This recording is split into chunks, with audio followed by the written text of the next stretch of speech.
حضرت علی فرماتے ہیں، مولا علی علیہ السلام، آپ فرماتے ہیں، یہ مولا علی سے حدیث پاک آپ کو عرض کرنے لگا ہوں، آپ فرماتے ہیں کہ نبی پاک سرکار کی عادت تھی، آپ ہمیشہ کہا کرتے تھے کہ میں ابو بکر اور عمر نکلے، میں ابو بکر اور عمر اٹھے، میں ابو بکر اور عمر آئے، میرا وجدان ہے، مولا علی کہتے ہیں، کہ جب قیامت کا دن ہوگا نا، اس وقت بھی نبی پاک ابو بکر اور عمر اکٹھے ہی آ رہے ہوں، کیونکہ یہ قبر ہے سب سے پہلے میرے نبی پاک، اور حوض کوثر پہ سب کو تو جانا پڑے گا، حضرت ابو بکر کی تو قبر ہی حوض کوثر کے پاس ہے۔ سرکار نے فرمایا میرا جو ممبر ہے نا، ممبر، اس جگہ پہ قیامت والے دن حوض کوثر ہوگا، جہاں میرا ممبر پڑا ہے، یہاں سے فیض کے چشمے پھوٹیں گے۔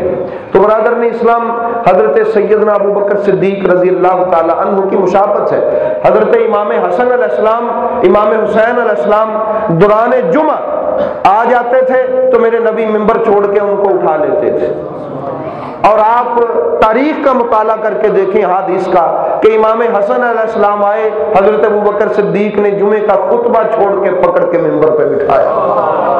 میرے نبی مدینہ کی گلیوں میں امام حسن کو کندھوں پہ بٹھا کے چلا کرتے تھے۔ آپ حدیث کا مطالعہ کر کے دیکھ لیں، میرے نبی پاک وصال کر گئے، ابو بکر صدیق مدینہ کی گلیوں میں امام حسن کو کندھوں پہ اٹھا کے بٹھایا۔ یہ مشابہت ہے، یہ معیت ہے، ہر طرح کی معیت ہے، ہر طرح کی معیت ہے۔ فرمایا محبوب اس طرح کی بات ہے کہ ان اللہ یتجلی للخلق عامۃ فرمایا کہ وللابا بکر خاصہ، فرمایا کہ اے محبوب عام جو جتنی بھی کائنات کے لوگ ہیں، مخلوق ہے، ان پر اللہ عام تجلی فرمائے گا، یہ ان کو جو اپنی زیارت دے گا وہ عام زیارت ہوگی، تیرے ابو بکر کو خاص زیارت ہوگی۔ صحابہ نے پوچھا تو ہے کہ یا رسول اللہ، وہ یہ کسی نے اس کی تشریح لکھا ہے کہ اس سے مراد کیا ہے؟ فرمایا قیامت والے دن نا میدان محشر میں یا جنت میں اللہ تعالیٰ باقیوں کو زیارت کروائے گا، ابو بکر صدیق کی جو محبت ہے نا نبی پاک سے اور جو خدمت ہے، اس خدمت کے صلے میں اللہ مسکرا کے ابو بکر سے ملے گا۔ کیسے؟ مسکرا کے ملے گا۔ تو یہ وہ اس خدمت کا صلہ ہے جو اللہ تعالیٰ جناب سیدنا ابو بکر صدیق رضی اللہ تعالیٰ عنہ کو عطا فرمائے گا۔ تو برادران اسلام، حضرت سیدنا تاجدار صداقت حضرت ابو بکر صدیق صوفیوں کے سردار ہیں۔ صوفیوں کے سردار اس لیے کہتے ہیں کہ آپ دعا بھی مانگا کرتے تھے کہ یا اللہ منو رزق کھلا دے، یہ بھی کہتے تھے مجھے رزق دے کھلا واوا سارا۔ پتہ چلا کہ دسترخوان کی اور رزق کی وسعت کے لیے دعا کرنا یہ صوفیوں کے سردار حضرت ابوبکر صدیق کی سنت ہے، اور ساتھ میں یہ کہتے تھے کہ یا اللہ مگر مجھے دنیا کے مال کے فتنے سے بچا کے رکھنا، کہیں ایسا نہ ہو کہ میں اس دنیا کے مال کے فتنے میں مبتلا ہو کے تجھے بھول جاؤں۔ تو برادر نے اسلام نبی کریم صلی اللہ علیہ وسلم کی محبت میں مرے ہوئے تھے، کئی بار آپ سے عرض کر چکا، اور بعض محدثین نے لکھا کہ حضرت ابوبکر صدیق کے وصال کی وجہ ہی ہجر مصطفیٰ تھا، اندر سے گل گئے اور پگھل گئے تھے حضرت ابوبکر صدیق، راتوں کو بیٹھے میرے نبی پاک کو یاد کرتے رہتے ہوتے تھے۔ اور دیکھیں قربان جاؤں، ایک بات ذہن میں آ گئی، میت سے ہی یاد آ گئی کہ 9 ہجری میں پہلا حج فرض ہوا ہے۔ 9 ہجری میں پہلا حج کیا ہوا ہے؟ حج فرض ہوا ہے۔ نبی پاک سرکار نے فرمایا کہ میری امت کے لوگ میرے سے ابا حج پہ جاؤ، حج کا امیر ابو بکر ہوگا۔ حج کا امیر کون ہوگا؟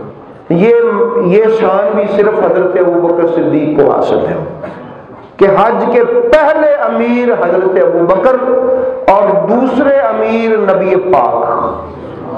اس عمارت میں حضرت ابو بکر، کہتے ہیں نا بکر پہلے پہلے اگے اگے، تو سرکار نے یہ امیری دی اور اپنے سے بھی آگے رکھا، حج کی امیری دی اور اپنی ذات سے بھی آگے رکھا۔ فرمایا پہلا حج کا امیر ابو بکر، دوسرا حج کا امیر اللہ کا نبی۔ اور ویسے بھی دوسری طرف بھی دیکھ لیں، نبی پاک صلی اللہ علیہ وآلہ وسلم کسی قبیلے کی صلح کروانے کے لیے گئے ہوئے تھے، 4 رکعت ظہر کی کہ یا عصر کی نماز تھی، حضرت ابو بکر صدیق نماز پڑھانے لگ پڑے، مصلی پہ کھڑے ہو کے 2 رکعتیں پڑھائیں، پیچھے سے میرے نبی آ گئے۔ یہ دنیا میں انوکھی نماز تھی، نماز ایکت امام دو، 2 رکعتیں حضرت ابو بکر صدیق نے پڑھائیاں تو پیچھے میرے نبی پاک آ گئے۔ صحابہ نے اشارہ کیا کہ ابو بکر اشارے سے یوں، خوشبو بھی آ گئی، صفیں ہٹتی گئی، رستہ ملتا گیا، میرے نبی پاک آگے آئے، حضرت ابو بکر صدیق سائیڈ پہ ہٹ گئے۔ سرکار نے فرمایا کہ ابو بکر پڑھاؤ تم مکمل کرواؤ، نہیں، مصلی چھوڑ دیا، اگلیاں 2 رکعتیں میرے نبی نے پڑھائی۔ وہ کیسی نماز تھی، میرے پاک نبی نے وہ جماعت کروا کے بتا دیا کہ 2 رکعتیں ابو بکر نے پڑھائیاں تو 2 میں پڑھائیاں، بتا دیا کہ اس کی امامت وہی ہے جو میری ہے، ابو بکر کی امامت وہی ہے جو میری۔ یہ نہیں کہا کہ میں نے 2 جو پڑھائی ہیں یہ الگ ہیں اور جو اس نے 2 پڑھائی ہیں وہ الگ ہے، اور میں تاڑیاں 4 پوریاں ہو گئی ہیں۔ اب کوئی فتویٰ دے لا کے کہ ان میں سے 2 پہلی زیادہ شان والی تھی یا یہ 2 زیادہ شان والی تھی، نبی نے فرمایا وہ بھی ایسا ہی تھی جیسے میرے پیچھے تھی۔ بات سمجھو، تو اس لیے یہ شان ہے حضرت صدیق اکبر کی کہ ان 2 رکعتوں میں نبی پاک نے اپنے سے بھی آگے رکھا،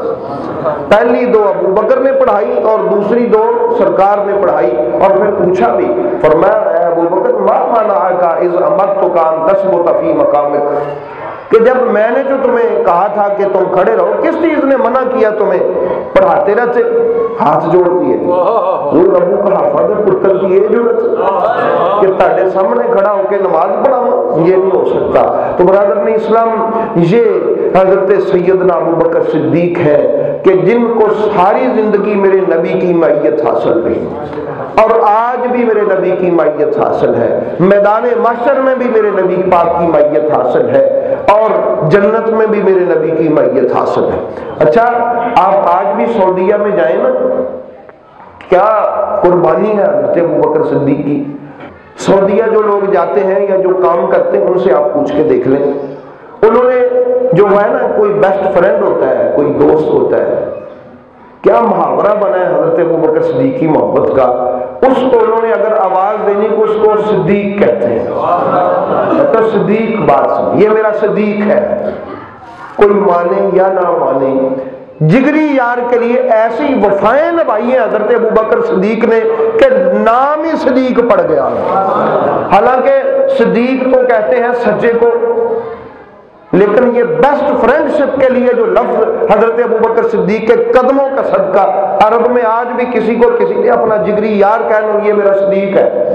یہ میرا کیا ہے، صدیق ہے۔ تو ایسی دوستی جس دوستی کی مثال نہ ہو وہ حضرت سیدنا ابوبکر صدیق کی ہے۔ تو برادران اسلام، ان کا فیضان ورا ہے، گھر بار چھوڑ دیا، اپنے بیوی بچے، اور میں